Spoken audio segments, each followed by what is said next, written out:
Hello दोस्तों, कैसे हो आप। आशा है कि सब अच्छे होंगे। दोस्तों आज की जो वीडियो रहेगी आपकी, वो जीके की स्पेशल वीडियो रहेगी।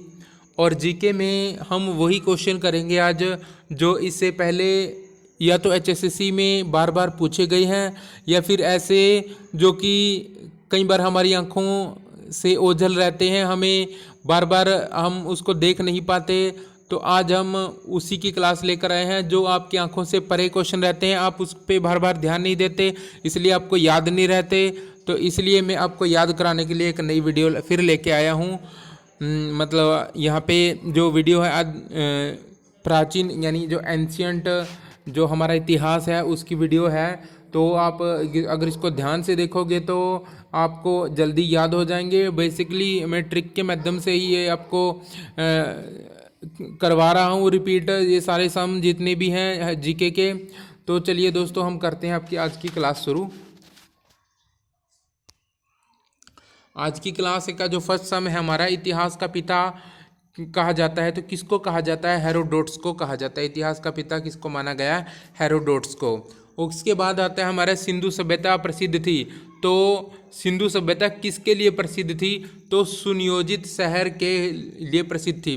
सुनियोजित शहर की अगर बात करें तो सुनियोजित शहर का मतलब यह है भी एक नक्शे की तरह, भी पहले प्लानिंग की हुई हो, ऐसा शहर बसाया गया जिसकी पहले प्लानिंग की गई है, जिसकी गलियां है ना वो 90 डिग्री पे काटती हों, जिसके तालाब, नहरों का पानी और नालियां वगैरह ये सभी मतलब मैप के द्वारा जैसे बनाया जाता है नक्शा, उसी तरह से इसको बनाया गया था। तो इसलिए सुनियोजित शहर इसको कहा गया। नेक्स्ट क्वेश्चन पे चलते हैं। नेक्स्ट है हमारा जो सिंधु सभ्यता के लोगों का व्यवसाय क्या था। तो मुख्य रूप से अगर सिंधु के जो सभ्यता के लोग थे उनका व्यवसाय देखा जाए तो कृषि था उनका कृषि कार्य ज़्यादा करते थे, उन्हीं पे उनका जीवन है वो निर्भर करता था। उसके बाद है सिंधु वासियों का मुख्य फसल वो उगाते थे उस टाइम में, तो जौ और गेहूं ही ज़्यादा फसलें वो उगाते थे, यानी जौ और गेहूं का ही वो ग्रहण मतलब उनका ही सेवन वो करते थे और उन्हीं को उगाते थे। तो इसके बाद आता है भी सिंधु सभ्यता का सर्वाधिक पूर्वी एवं पश्चिमी पुरास्थल कौन सा है। इनका पूर्वी बताना है और पश्चिमी पुरास्थल बताना है।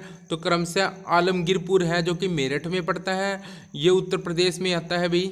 2 मिनट ऊपर कर लेता हूँ मैं थोड़ा सा इसको। जो पुरास्थल है वो क्रमशः आलमगीरपुर है, ये मेरठ में पड़ता है और ये उत्तर प्रदेश में। मेरठ कहाँ पे है? उत्तर प्रदेश में। उसके बाद है सुतकांगेडोर है, ये बलूचिस्तान में पड़ता है। ये पूर्व की बात कर रहा है, अपनी पश्चिम की बात कर रहा है। और सिंधु सभ्यता का ये उत्तरी एवं दक्षिणी पुरास्थल है। और उसके बाद अगर उत्तरी की और दक्षिण की पुरास्थल की बात करें तो वो है हमारा जो उत्तरी में पड़ता है वो मांदा है, जो अखनूर के पास है, और जम्मू कश्मीर में ये पड़ता है। उसके बाद नेक्स्ट है दैमाबाद है, दैमाबाद जो अहमदनगर में आता है, ये महाराष्ट्र में पड़ता है भाई। तो इसी तरह से हड़प्पा सभ्यता के जो हमारे पुरास्थल हैं वो हमें चारों के चार मिल गए, और मैंने आपको पढ़ा भी दिया। तो नेक्स्ट चलते हैं। नेक्स्ट है जो हड़प्पा सभ्यता है, जो हमारी हड़प्पा सभ्यता, उसके बारे में सबसे पहले जानकारी दी थी किसने दी थी? चार्ल्स मेमन ने इसके बारे में सबसे पहले जानकारी दी थी। कब दी थी? 1826 ईस्वी में इसने जानकारी दी थी। तो नेक्स्ट क्वेश्चन पे चलते हैं दोस्तों। नेक्स्ट क्वेश्चन है हमारा मोहनजोदड़ो है जो हमारा मोहनजोदड़ो एवं हड़प्पा की जो पुरातात्विक खुदाई की थी तो किसने की थी? सर जॉन मार्शल ने उसकी खुदाई की थी। और हड़प्पा सभ्यता की जो हड़प्पा की सभ्यता थी वो कैसी सभ्यता थी? तो कांस्य युगीन सभ्यता थी, यानी कांस्य का उसने आविष्कार किया था, कांस्य पे डिपेंड रहने वाली सभ्यता थी। सिंधु सभ्यता थी जो उसकी लिपि क्या थी? तो भाव चित्रात्मक थी, यानी वो भावों के माध्यम से यह चित्रों के माध्यम से ही अपनी बातचीत करते थे। उसके बाद है मिस्र के राजा जो हैं वो कौन थे? तो फराओ, यानी उसको फराओ के नाम से जाना जाता था, मिस्र के जो राजा होते थे। ख्रोष्टी लिपि है वो लिखी जाती थी, कैसे लिखी जाती थी? तो दाएं से बाएं ख्रोष्टी लिपि को लिखा जाता था। नेक्स्ट क्वेश्चन पे चलते हैं दोस्तों अगर मेरी वीडियो आपको पसंद आए तो लाइक, सब्सक्राइब और शेयर जरूर कर देना, ताकि दूसरे को भी इसका बेनिफिट मिले इस वीडियो का। नेक्स्ट क्वेश्चन है स्वास्तिक चिन्ह देन है, वो किसकी देन है? स्वास्तिक चिन्ह मतलब किसने दिया था? तो सिंधु सभ्यता में ही इसका आविष्कार हुआ था स्वास्तिक चिन्ह का। तो इस सिंधु सभ्यता को ही माना गया, इसकी देन माना गया है। उसके बाद है भाई आदि मानव। आदि मानव ने सर्वप्रथम क्या सीखा था? तो आग जलाना सीखा था भाई। आदि मानव ने क्या सीखा था? सबसे पहले आग जलाना सीखा था। और आग जलाने की खोज है वो कब हुई थी? आग जलाने का आविष्कार वो कब हुआ था? आग का आविष्कार कब हुआ? तो पूरा पाषाण काल में आग का आविष्कार हो चुका था। उसके बाद अगर पशु की बात करें तो सबसे पहले पालतू पशु क्या बनाया था आदिवासियों ने? जो मतलब हड़प्पा के लोग थे, उन्होंने कुत्ते को सबसे पहले पालतू पशु बनाया था। उसके बाद आता है सिंधु घाटी सभ्यता। सिंधु घाटी सभ्यता की अगर बात करें तो कौन सी कैसी सभ्यता थी वो? आद्य ऐतिहासिक काल उसको कहेंगे। सिंधु घाटी सभ्यता को क्या कहेंगे? आद्य ऐतिहासिक काल। उसके बाद आता है हमारा हड़प्पा, जो स्थित है वो कहाँ है? रावी नदी के तट पर स्थित है हड़प्पा हमारा। उसके बाद आता है जो सिंधु सभ्यता थी उसका प्रमुख बंदरगाह कौन सा था? तो लोथल था उसका प्रसिद्ध बंदरगाह। नेक्स्ट क्वेश्चन पे चलते हैं। नेक्स्ट क्वेश्चन है हमारा हड़प्पा के लोग अनभिज्ञ थे, यानी क्या नहीं जानते थे? वो तो लोहे के बारे में बिल्कुल भी उनको जानकारी नहीं थे। हड़प्पा में मिट्टी के बर्तन पर प्रयुक्त रंग कैसा रंग किया गया था? मिट्टी के बर्तनों पर तो लाल रंग मिट्टी के बर्तनों पे किया गया था। चावल के साक्ष्य कहाँ से मिले हैं? लोथल और रंगपुर से मिले हैं चावल के साक्ष्य। सिंधु सभ्यता का सर्वमान्य काल क्या माना गया है? तो 2500 ईस्वी पूर्व से 1750 ईस्वी पूर्व माना गया है। उसके बाद आता है अभी मोहनजोदड़ो कहाँ पे पड़ता है? तो पाकिस्तान में पड़ता है अभी मोहनजोदड़ो। और मोहनजोदड़ो की खोज किसने की थी? राखलदास बनर्जी जी ने की थी। किसने की थी? राखलदास बनर्जी ने। किसने की? राखलदास बनर्जी ने मोहनजोदड़ो की खोज की। इसके बाद है नर्तकी की कांस्य मूर्ति थी जो, वो कहाँ से मिली है? तो वो भी मोहनजोदड़ो से ही मिली थी, नर्तकी की कांस्य मूर्ति। सैंधव सभ्यता की सबसे बड़ी इमारत है जो किसको माना गया है? मोहनजोदड़ो का जो अन्नागार है उसको माना गया है सभ्यता की सबसे बड़ी इमारत। उसके बाद अभी मोहनजोदड़ो की खोज देखो 1922 में हुई थी। और प्रमुख स्मारक क्या था वहाँ? वृत्त स्नानागार। वृत्त स्नानागार है वो इसका प्रमुख क्या माना गया है? स्मारक माना गया है। नेक्स्ट क्वेश्चन पे चलते हैं। नेक्स्ट है जो हमारा क्वेश्चन, नेक्स्ट क्वेश्चन है हमारा मेसोपोटामिया है जो, यानी आधुनिक नाम इसका इराक है। मेसोपोटामिया को अब इराक बोलते हैं। तो उसका अर्थ क्या था मेसोपोटामिया का? तो मेसोपोटामिया का जो अर्थ था वो था दो नदियों के बीच की भूमि की खुदाई जो हुई थी, यानी दो नदियों के बीच की भूमि को हम मेसोपोटामिया बोलते हैं, दो नदियों के बीच की भूमि को। तो ऐसे ऐसे क्वेश्चन मैं आपको करवाने वाला हूं दोस्तों जो अभी तक आपने नहीं किए हैं और जिनसे आप अनभिज्ञ हो, यानी आप अनजान हो, आपकी नज़र में वो आए नहीं। तो इसी तरह के क्वेश्चन मैं और भी लेकर आऊँगा। आप मेरी वीडियो को लाइक सब्सक्राइब जरूर कर देना ताकि आपको मेरी अगली वीडियो का नोटिफिकेशन उसी टाइम मिल जाए और उसी टाइम आप इसको एग्ज़ाम को, जितने भी एग्ज़ाम के लिए मैं जीके दूंगा आपको पढ़ाऊँगा, वो आप प्रिपेयर उससे कर सकें।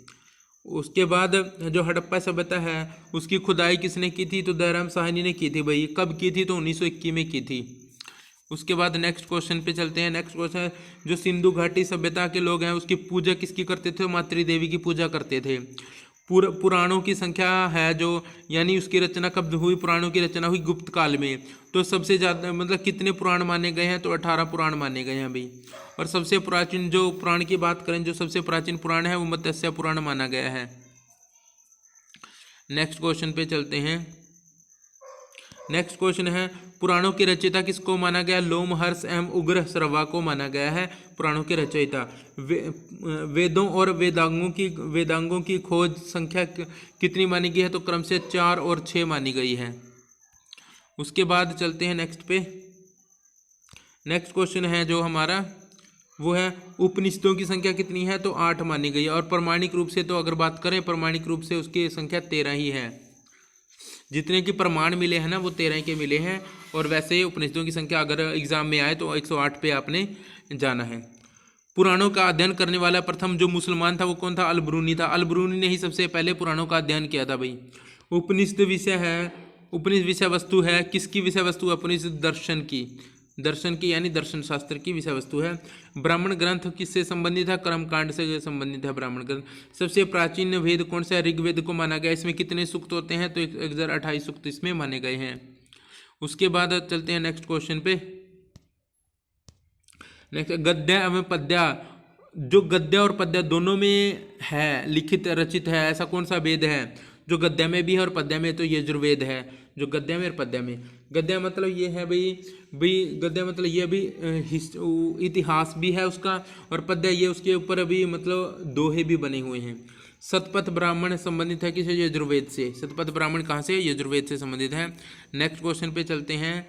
नेक्स्ट है हमारा भी, नेक्स्ट आ जाओ। नेक्स्ट, हाँ, भारतीय इतिहास का, भारत विश्व का इतिहास इसमें है। देखो जो नेक्स्ट क्वेश्चन है हमारा, देखो क्या है, तंत्र मंत्र संग्रहित वेद।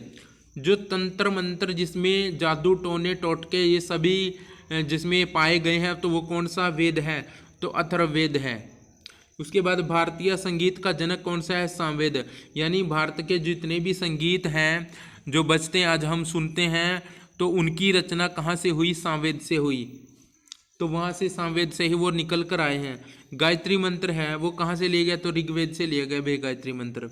गायत्री मंत्र के रचनाकार किसको माना गया है? तो विश्वामित्र जी को रचनाकार गायत्री मंत्र का माना गया है। उसके बाद है गायत्री मंत्र समर्पित है, किसको समर्पित है?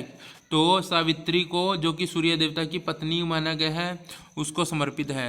उसके बाद आता है भाई नेक्स्ट क्वेश्चन, गोत्र है वो गोत्र शब्द कहाँ से लिया गया? तो अथर्ववेद से लिया गया है। भागवत धर्म के प्रवर्तक कौन थे? कृष्ण थे। भक्ति आंदोलन का प्रारंभ किसने किया था? तो अलवर संतों ने किया था भक्ति आंदोलन का प्रारंभ। आर्यों की जानकारी का स्रोत क्या था? आर्यों को जानकारी कहाँ से मिलती थी? ऋग्वेद से मिली है। ऋग्वेद में सर्वाधिक बार वर्णित नदी कौन सी है? सिंधु नदी। सिंधु नदी का बार बार जिक्र आया, तो इसलिए सिंधु नदी को बार बार वर्णित मतलब उसमें किया गया है, यानी बार बार उसका जिक्र हुआ है, तो सिंधु नदी का। ऋग्वेद में वर्णित सबसे पवित्र नदी को किसको माना गया? तो ऋग्वेद में सबसे पवित्र नदी सरस्वती को माना गया है। नेक्स्ट क्वेश्चन पे चलते हैं। नेक्स्ट है ऋग्वेद में वर्णित प्रमुख देवता है। प्रमुख देवता किसको माना गया? इंद्र को माना गया, जिसको पुरंदर के नाम से भी जानते हैं। ऋग्वेद में सबसे बाद में निर्मित मंडल कौन सा है? 10वां मंडल सबसे बाद में निर्मित मंडल है। ऋग्वेद में पूर्णतः सोम को समर्पित कौन सा मंडल है? जो ऐसा कौन सा मंडल है जो सोम को समर्पित है? तो 9वां मंडल सोम को समर्पित है। सत्यमेव जयते लिया गया है, मुंडकोपनिषद से लिया गया भाई सत्यमेव जयते। प्राचीन हिंदू विधि का लेखक कौन है? तो मनु को माना गया है। स्मृति ग्रंथों में सबसे प्राचीन क्या? मनुस्मृति को माना गया है। तो नेक्स्ट क्वेश्चन पे चलते हैं। पुस्तक है मिताक्षरा, इसके लेखक कौन है? तो विज्ञानेश्वर को माना गया है। महाभारत का अन्य नाम आपको पता ही है, जय संहिता है। ये आपको बार बार रिपीटेड क्वेश्चन है भाई, तो इसको बार बार सबने पढ़ा भी होगा। जय संहिता भारत का अन्य नाम है। महाभारत है जो उसकी रचना किसने की थी? वेद व्यास जी ने की थी। किस भाषा में की थी? तो फारसी भाषा में इसके अनुवाद किया था। और इसको फारसी जो इसका शीर्षक है वो रज्जमनामा है, यानी फारसी भाषा में इसको रज्जमनामा बोलते हैं। आर्यों का भारत आगमन कब हुआ था? 1500 ईस्वी पूर्व से पहले आर्यों का आगमन हो चुका था। उसके बाद आर्य पहले बसे कहाँ बसे थे? पंजाब एवं अफगानिस्तान में आकर वो बसे थे। उसके बाद ऋग्वैदिक आर्यों की भाषा क्या थी? संस्कृत मानी गई है। अभी ऋग्वेदों की आर्य थे जो, उनकी भाषा संस्कृत मानी गई है। नेक्स्ट क्वेश्चन चलते हैं। आर्य लोग हैं जो, आर्य लोग भारत आए थे कब? मध्य एशिया से आए थे भाई, भारत के अंदर वो मध्य एशिया से आए थे। शून्यवाद है उसका प्रतिपादक कौन है? तो नागार्जुन है शून्यवाद का प्रतिपादक। बुद्ध जन्मे थे, बुद्ध कहाँ जन्मे थे? लुम्बिनी में जन्मे थे। कब जन्मे थे? 1563 ईस्वी पूर्व में वो जन्मे थे। बुद्ध की मृत्यु कही थी? कुशीनगर में हुई थी। 483 ईस्वी पूर्व में उनकी मृत्यु हो गई थी बुद्ध की। उसके बाद बुद्ध की मृत्यु की घटना है वो कहाँ पे, जो बुद्ध की मृत्यु हुई है ना, महापरिनिर्वाण उसको बोला जाता है, यानी मृत्यु वाली घटना को महापरिनिर्वाण उसको बोला जाता है। प्रथम के बुद्ध के प्रथम गुरु कौन थे? तो अलार कलाम थे उसके प्रथम गुरु, किसके? बुद्ध के। उसके बाद है हमारे नेक्स्ट क्वेश्चन पे चलते हैं। नेक्स्ट है जो बुद्ध है, बुद्ध द्वारा गृह त्याग की घटना है उसको क्या बोला जाता है? महाविनिष्क्रमण बोला जाता है गृह त्याग की घटना को। बुद्ध का प्रथम प्रवचन उसने क्या कहलाता है? मतलब प्रथम प्रवचन जब दिया था बुद्ध ने, तो उसको क्या बोला गया? धर्म चक्र प्रवर्तन बोला गया। बुद्ध ने अपना प्रथम उपदेश दिया था सारनाथ में दिया था भाई।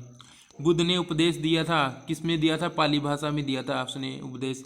बुद्ध ने सर्वाधिक उपदेश कब दिए थे? कहाँ दिए थे? श्रावस्ती में दिए थे।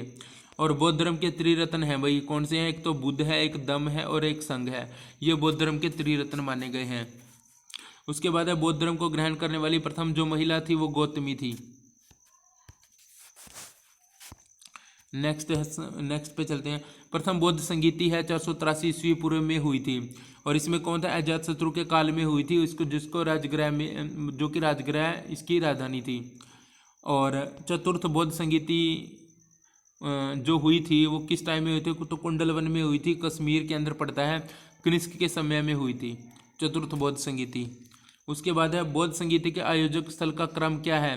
तो आयोजक स्थल का जो क्रम ग्रह है वो ग्रह वैशाली है, पाटलिपुत्र है और कश्मीर है, ये क्रम है। यानी बौद्ध संगीति है जो पहली तो राजगृह में हुई, दूसरी वैशाली में हुई, तीसरी पाटलिपुत्र में हुई, चौथी कश्मीर में हुई। तो इसी तरह से ये क्रम है इनका।